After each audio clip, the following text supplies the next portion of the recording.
and finish this section up. So let's go ahead now. The next section on the bottom of page 534 is constructing a confidence interval for the mu. Okay, so I'm actually going to let's go ahead and use this. All right.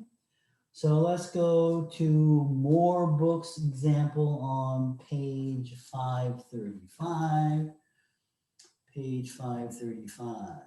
In the previous section, you learned that about 73% of the American adults claim to have read a book in the previous 12 months. This was based on a 2016 Pew Research Center study that interviewed a random sample of 1,520 American adults. The same study also reported that the average number of books read by the members of the sampling was 12. So X bar is equal to 12. We know that X bar is equal to 12. Our sample size was 1520. And what else do we find out? What is 12? With a standard deviation of 18 books. So your standard deviation was going to be 8. Standard deviation was 18 books. Okay, all right. A, construct and determine a 95% confidence interval. Okay, so what are the first thing we're going to do? What was the first thing we did with the last time? When we did the population proportion, what did we do? State, plan, right? So let's go ahead and do the state and plan first. What is a state? What are we doing here? We are constructing a confidence interval for what? The average number of books read by a U.S. adult mean, right? So write all that down with a confidence level of 95%, right? So that's what you have to state, okay? Plan, we're going to check to make sure everything is correct. All the conditions are met. So number 1, is it a random sample? Sure is. Number 2, 15, n is equal to 1520, and that is definitely less than 10% of the entire U.S. adult population. Okay, 3 is the large counts. N is greater than 30, so yes, we're good to go. Okay, so actually now we're gonna do, right? So actually I can do the do part. I'm gonna go ahead and erase this. Let's go ahead and do the do part. We're gonna have X bar, which is 12, plus or minus T with the standard deviation and this, right? So this is going to be 12 plus or minus. We have to find this guy out. But I have S, the standard deviation of the sampling was what? 18, square root of 1520. Now let's see if we can find the T star for what is the degree of freedom that we're looking for here? Anybody? I need to know the degree of freedom to find the T star. 1,519. 1519, right? So obviously when we go to T3, go to T-3, I think there's one in between 1,000 and 10,000. Okay, so I'm gonna have to use the 1,000, right? Because I want to do the more conservative ones would be the less, right? 1,000, and I want 95%. So it's going to be what? 1.962. Everybody see that? 1.962. So I'm going to get 1.962. So it'll be 1.962. And if I do this, I'm going to get a interval of, I'm going to get basically 12 plus or minus 0.91, so I'm gonna go from 11.09 to 12.91. Okay, so I conclude what? We are 95% confident that the interval between 11.01 and 12.91 captures the true mean number of books, average number of books that the US adults read in the previous 12 months. Okay, and that would be your final statement, right? Okay, and then there's a B to this. What's B? B says in 2011, he reported that American adults read an average of 14 books in the previous 12 months. Does your interval from part 2 here provide convincing evidence that the 2016 mean is different than the 14 books? Well, yes, right? Because our calculation shows that the interval is between 11.09 to 12.91. So yes, it is not going to be 14. Okay, all right. So that's good. Let's go to the next example, which says video screen tension. Video screen tension. I have no idea what a video screen tension is. So let's read and find out. A manufacturer of high-res video terminals must control the tension on the mesh of fine wires that lies behind the surface of a viewing screen. Too much tension will tear the mesh. Too little will allow wrinkles. The tension is measured by an electrical device with output readings in millivolts. Some variation is inherent to the production process. Here are the tension readings for a random sample of 20 screens from a single day's production. Okay, we want to construct and interpret a 90% confidence interval for the mean tensions, blah, blah, blah, blah, blah, blah. Okay, so I do not know, they were not nice enough to give us the X bar or the standard deviation of X bar, right? Which means that I need to find that. How am I going to find that?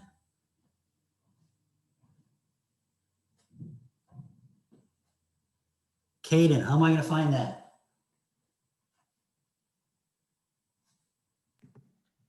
Plus or minus t times this, isn't it the standard deviation over square root? You have to find the, no. We're looking, we don't have this. We're trying to find these two parameters here. So how would I find these two parameters? I'm unsure. I don't know. Wouldn't you just populate those 20 numbers into your L1 and then go ahead and do a 1-var stats, right? If you do a 1-var stats, you should be able to, it'll give you this stuff after you populate the 20 of them.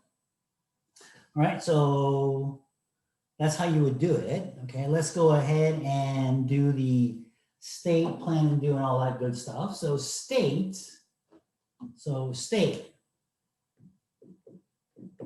We are doing a 1 var t distribution confidence interval of the tension, pressure, mesh, something or another, using a what percent confidence interval? A 90% confidence interval, 90% confidence interval, right? So plan, let's see if we satisfy all the stuff. So 1, it is a random sample. 2, we are gonna assume that they're making a lot more than 200 of these per day, or yeah, in a day, right? So we're going to assume that n is less than, if you're not oversampling here. 3 doesn't meet the large counts. Is n greater than 30? N is not greater than 30 because n is 20. All right. I do not know that it's normal, the population is normal. So therefore I have to do what? I have to basically do a dot plot, right? To see if it's roughly symmetric or there are any outliers. And the book does that for us on top of page 537. And based upon that dot plot, we're going to assume that it is roughly symmetric and there are no outliers. Okay. So that's that. So let's actually do the do part. So let's go ahead and do the do part now. If I do the do part, I'm going to look at what? I need what? I'm doing this. Okay. So let's find the x bar and s of x. I'm not going to have you do this, but if you populate L1, and if you do that, if the book says that your x bar is going to be 306.32, so I'm going to write that in there, 306.32. Your standard deviation for it was 36.21. Okay, I know that n was 20, so I'm good all the way through, except for now I have to find the critical value. So let's go to page T3 again. T3. Now you guys are going to find this T3 how? It's going to be on your cheat sheets that you're going to take on your test, right? Remember the cheat sheet, right? So they're going to give you this sheet when you're taking the test. Okay. So T3, what's my degree of freedom here?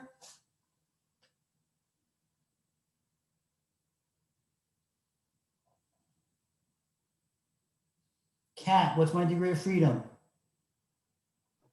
19, right? 19, correct. And on the very bottom part, it says a 90% confidence interval, right? So confidence interval of 90%. I'm going to read off 1.729. So this is going to be 1.729. 1.729. Okay, so if I do the math, I'm going to get plus or minus 14. So this is going to be 306.32 plus or minus 14. So my confidence interval is going to be between 292.32 and 320.32. Okay, so this was our do. Now our conclusion. Conclude for us, Mackenzie. We are 90% confident that the interval from 292.32 to 320.32 captures the mean tension in the entire batch of video terminals produced that day. That's good. Cool. So that's going to be that. So that's how you would conclude. Now, obviously, this is kind of cumbersome. So obviously, there's a way to do this with your calculator. So if you look at page 537, it tells you how to use doing your calculator, right? You're going to do the T interval test. You're going to do the T interval test, okay? So you're going to go to stats and arrow over to tests and then find the T interval, and you're going to input the X bar and the S of X. Okay, so you're going to have to do the L1, L2 on your own every once in a while. Okay, you put in the N with the confidence level, and it's going to calculate, and it's going to spit out the confidence interval for you. Okay, flip the page. Now, last but not least, let's go ahead and talk about choosing the sample size. Choosing the sample size. So this is a little bit tricky. Okay, remember when we talked about when we did the proportions, we talked about choosing n, we said that we chose it because we wanted the margin of error to be something specific, right? And the way we did this is we did this, And this is what we calculated. This is how we did this, right? We had the Z star, P over 1 minus P divided by N, square root. We did all this stuff. We even said that if we didn't know what P was, we were going to assume that it was 1/2, and we were going to do it. Okay, so with the other one, now the margin of error on this one is going to be what? T star and this square root of N. Okay, so we cannot control this. This is something we just found out. Right? We don't know what it is. It just came up, right? So so actually, no, we're good with this. What's the problem? The problem is that we are going to control this, the N, but N also controls this. They're tied together, right? Because the T star, you have to find the degree of freedom, and the degree of freedom is basically N minus 1. So these two are tied together. Okay, so you do not know how to do this, okay? There's no really good, swift way to do that. So let's go ahead and read page 539, the green box there. To determine the sample size that will yield a confidence interval, a C% confidence interval for a population mean with a specified margin of error, 1, get a reasonable value for the population standard deviation sigma from an earlier pilot study. Oh, so this is kind of like cheating, right? I don't know what the sigma is, okay? So the sigma was, this is from the population, right? Not the sampling, right? So you're gonna look at previous pilot studies and steal their standard deviation, okay? And that's 1. Find the critical value Z star from the standard normal curve in the confidence level. So you're gonna do not a T, you're gonna use a Z star here, and then you're gonna set that. So you're gonna actually not use this, you're gonna completely go away from this, and you're gonna actually do this like that. So you're going to steal this from a previous study. You're going to find this because you know what the confidence interval is, right? And then you're going to choose an N that works for your whatever margin of error you want it to be. Okay? So it's kind of tricky. All right? This is very different from what you normally do. Okay? So you see that? There are 3 steps there. Number 1 is get a reasonable value, find the sigma, steal the sigma from a pilot study, right? And then you go ahead and calculate the Z star, no longer the T star, the Z star, and then you're gonna choose the N so that it meets your margin of error requirement. Okay, so let's go ahead and see if we can actually do one of those. The example is how many monkeys, and I don't think they're jumping on a bed, but we'll have this is kind of long. So let's have Kayla read this for us. Researchers would like to estimate the mean cholesterol level mu of a particular variety of monkey that is often used in laboratory experiments. They would like their estimate to be within 1 milligram per deciliter of the true value of mu at a 95% confidence level. A previous study involving this variety of monkey suggests that the standard deviation of cholesterol level is about 5 milligrams per deciliter. What is the minimum number of monkeys the researchers will need to test to get a satisfactory estimate? Thank you, appreciate it. So they went ahead and stole the sigma from a previous one and found that the sigma was what? They found that the sigma was 5. Okay, sigma was 5. Now we have to find the Z star. The Z star for a 95% confidence interval was what? This is one of those numbers that I told you you want to be comfortable with. What was it? 1.96, right? 1.96. And I wanted we wanted the margin of error to be less than 5 milligrams, is it? What was it? Yeah, level about 5 milligrams per deciliters, right? So we want, what? 1, it's 1 we're looking for, not 5, 1. 1, so we just need to solve for the square root of n here, right? So I'm gonna move the square root of n over here, I'm gonna multiply square root of n on both sides. So this becomes 5, so if I square both sides, the square root goes away, I'm gonna square that.